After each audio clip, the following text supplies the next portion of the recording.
নমস্কার বন্ধুরা, আমার চ্যানেলে আমি আপনাদেরকে স্বাগত জানাই। অনেক সময় ইঁদুর বাড়ির বাইরে থেকে বাড়ির ভেতরে চলে আসে, আর কোনোভাবে যদি একটাও ইঁদুর চলে আসে বাড়ির ভেতরে, কিছুদিনের মধ্যেই বাড়িতে ইঁদুরের উপদ্রব অনেকটাই বেশি হয়ে যায়।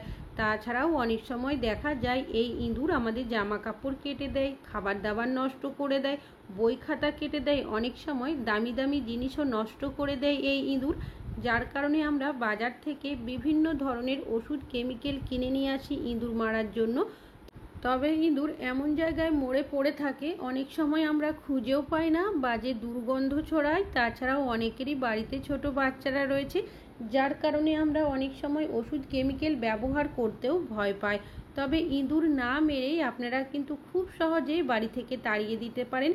তেমনই একটা দেশি পাওয়ারফুল টোটকা আপনাদের সাথে শেয়ার করব, চলুন দেখে নেওয়া যাক কীভাবে। সবার প্রথম নিয়ে নিতে হবে আমাদের মর্টিন বা কয়েল।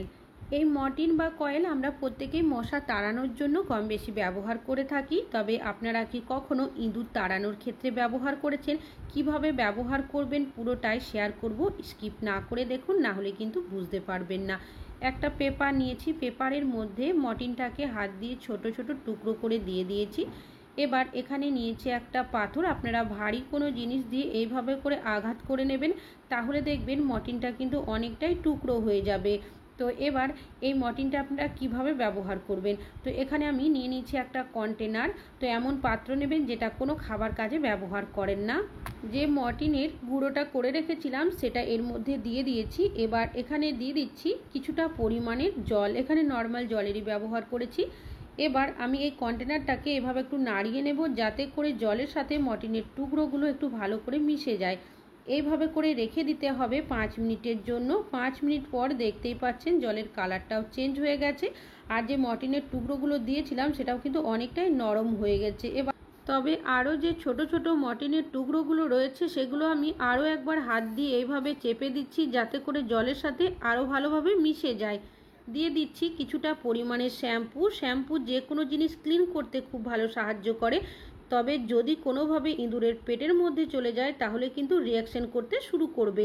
আর দিয়েছি কিছুটা পরিমাণের ঝাল লঙ্কার গুঁড়ো।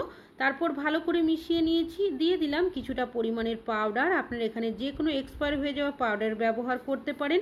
আর দিয়েছি কিছুটা পরিমাণের খারাপ হয়ে যাওয়া আটা। আটা, ময়দা, বেসন যে কোনো কিছু দিতে পারেন।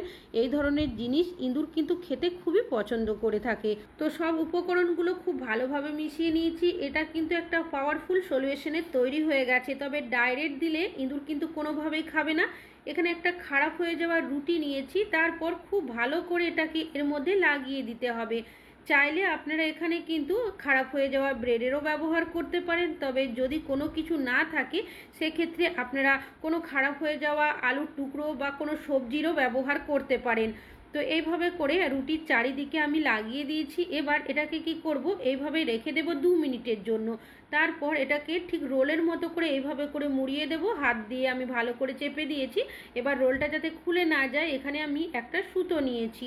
সুতোটা দিয়ে ভালো করে এইভাবে করে পেঁচিয়ে দিতে হবে। ভেতরের মিশ্রণের মধ্যে দেওয়া হয়েছে মর্টিন পাউডার, শ্যাম্পু, আর দিয়েছি এখানে ঝাল লঙ্কার গুঁড়ো, যেগুলো একসাথে মিশে যাওয়ার কারণে এমনই একটা পাওয়ারফুল সলিউশন তৈরি হয়ে যায়। যদি কোনোভাবে ইঁদুরের পেটের মধ্যে চলে যায়, ওদের কিন্তু পেট ব্যথা করতে শুরু করবে, পেট মোচড় দেবে, যার কারণে ওরা কিন্তু বাড়িতে 1 মিনিটও থাকতে পারবে না এগুলো খাওয়ার পরে। তো আপনারা এগুলো কোথায় কিভাবে ব্যবহার করবেন, এখানে আমি নিয়েছি 4টে পেজের টুকরো। আপনারা এখানে খবরের কাগজের টুকরোরও ব্যবহার করতে পারেন। দিয়ে দিচ্ছি কিছুটা পরিমাণের ঘি। ঘিয়ের একটা এমন স্ট্রং গন্ধ থাকে যেটা অনেক দূর অবধি ছড়ায়, আর ইঁদুর খেতে যাতে আকৃষ্ট হয়। কিভাবে আপনারা ব্যবহার করবেন তার আগে বাকি যে মিশ্রণটা রয়েছে তার মধ্যে কিছুটা জল দিয়েছি, খুব ভালোভাবে মিশিয়ে নিয়েছি। এটাও কিন্তু ব্যবহার করব। তবে এই মিশ্রণগুলো কোথায় ব্যবহার করবেন, কোনখান থেকে ইঁদুর বাড়ির ভেতরে আসছে সেটা অবশ্যই লক্ষ্য রাখতে হবে। কেন কি ইঁদুর যদি বাড়ির ভেতরে না আসে, বাড়িতে কিন্তু ইঁদুরের উপদ্রব কোনোদিনই বেশি হবে না। তো আমাদের অনেক সময় যদি দরজা রাত্রেবেলা খোলা রেখে দিই বা কোনো কারণে লাগাতে ভুলে যায় বা জানালার সাইডটাও যদি খোলা থেকে যায়, সেক্ষেত্রে দেখা যায় জানালার সাইড হয়ে বা দরজার সাইড হয়ে ইঁদুর বাড়ির ভেতরে চলে আসে। কিছুদিনের মধ্যেই বাড়িতে ইঁদুরের উপদ্রব অনেকটাই বেশি হয়ে যায়। তো আপনারা জানালার সাইড করে বা দরজার সাইড করে রেখে দেবেন মিশ্রণগুলো। ইঁদুর যখনই বাড়ির ভেতরে আসার চেষ্টা করবে, আসা মাত্রই খাবে, খাওয়ার সাথে সাথে ওদের এমনই একটা রিয়াকশন হয়ে যাবে, ওরা দেখবেন বাড়ির ভেতরে তো আসবেই না, উল্টে বাড়ির বাইরের দিকে পালিয়ে যাবে। তাছাড়াও জলের নালি বা ড্রেন দিয়েও চলে আসে, এখানেও কিন্তু মিশ্রণটা অবশ্যই আপনারা রেখে দেবেন। তো যে মিশ্রণটা আমি বানিয়ে রেখেছিলাম, সেটা আপনারা কোথায় কিভাবে ব্যবহার করতে পারবেন চলুন দেখে নেওয়া যাক। আরও একবার আমি ভালো করে মিশিয়ে নিয়েছি। এখান থেকে একটা স্ট্রং গন্ধ বেরোতে শুরু করেছে। আমাদের বাড়িতে যে স্টোর রুম থাকে, যেখানে সব রকম জিনিসপত্র স্টোর করে রাখি, অনেক সময় ইঁদুর কোনোভাবে যদি এই জায়গাতে চলে আসে, আমাদের কারো পক্ষেই কিন্তু খুঁজে বের করা সম্ভব হয় না। অনেক সময় যদি থেকে যায়, ইঁদুর ভেতরের সাইডে বাচ্চা দিয়ে দেয়, বাড়িতে ইঁদুরের উপদ্রব অনেকটাই বেশি হয়ে যায়। তো আপনারা মিশ্রণটা সাইড করে অবশ্যই রেখে দেবেন।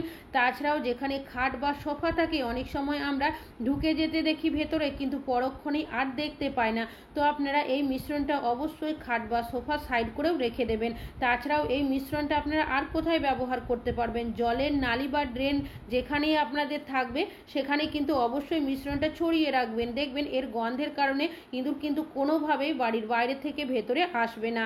আশা করছি এই টিপসটিও কাজে আসবে। এখানে গ্যাসের সিলিন্ডার রাখা হয়, তার পিছনের সাইডে দেখবেন অনেকটাই অন্ধকার মতো জায়গা থাকে। অনেক সময় রাত্রেবেলা গ্যাসের সিলিন্ডারের সাইড করে ইঁদুর আসা যাওয়া করতে থাকে, আর কোনোভাবে যদি একটা ইঁদুর ভেতরের সাইডে চলে যায় আর বাচ্চা দিয়ে দেয়, সেক্ষেত্রে বাড়িতে ইঁদুরের উপদ্রব অনেকটাই বেশি হয়ে যায়। তবে অবশ্যই আপনারা এই মিশ্রণটা সাইড করে রেখে দেবেন, তাহলে দেখবেন ইঁদুর যদি এখান থেকে আসা যাওয়া করে, আসা মাত্রই কিন্তু খেতে শুরু করবে। আর যেখানে ইঁদুর থাকতে পারে বলে মনে হয়, সেই জায়গাগুলোতেও কিন্তু অবশ্যই এই মিশ্রণগুলো দিয়ে রাখবেন।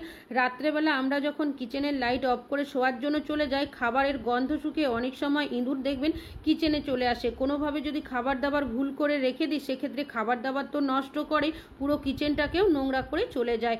তবে আপনারা কি করবেন, এই মিশ্রণগুলো অবশ্যই গ্যাস ওভেনের ওপরে, গ্যাস ওভেনের নিচে দিয়ে রাখবেন। এতে কি হবে, যখনই ইঁদুর আসবে, আসা মাত্রই কিন্তু খেতে শুরু করবে। মিশ্রণগুলো যেখানেই ব্যবহার করবেন, কোনোভাবেই কিন্তু তার আশেপাশে আপনারা জল রাখবেন না। যদি কোনোভাবে মিশ্রণটা খাওয়ার পর ইঁদুর জল খেয়ে নেয়, তাহলে কিন্তু কোনোই কাজ হবে না। অনেক সময় দেখবেন আমাদের যেখানে মশলার ডিব্বা বা কৌটো রাখা হয়, এদিক দিয়েও কিন্তু আসা যাওয়া করতে থাকে। যদি কোনোভাবে ঢাকনা ঢিলে থেকে যায়, সেক্ষেত্রে মশলা পড়ে নষ্ট হয়ে যায়। আর যদি মুখও দিয়ে দেয়, সেক্ষেত্রে সেই জিনিসপত্র আমরা কিন্তু কেউই ব্যবহার করি না। এই জায়গাতেও আপনারা একটা হলেও এভাবে মিশ্রণ দিয়ে রাখবেন। তাছাড়াও যেখানে আমাদের আলমারি থাকে, ফ্রিজ থাকে, অনেক সময় দেখা যায় তার সাইড করে কিন্তু ইঁদুর রাত্রেবেলা ঘোরাঘুরি করতে থাকে। কোনোভাবে যদি ফ্রিজের তার কেটে দেয় বা ওয়াশিং মেশিনের তার কেটে দেয়, সেক্ষেত্রে কিন্তু অনেক বড় ক্ষতি হয়ে যায়। তো অবশ্যই মিশ্রণগুলো এভাবে তলার সাইডে দিয়ে রাখবেন, তাহলে দেখবেন বাড়ি থেকে ইঁদুর কিন্তু তুরন্ত চলে যাবে এই মিশ্রণগুলো খাওয়ার সাথে সাথেই।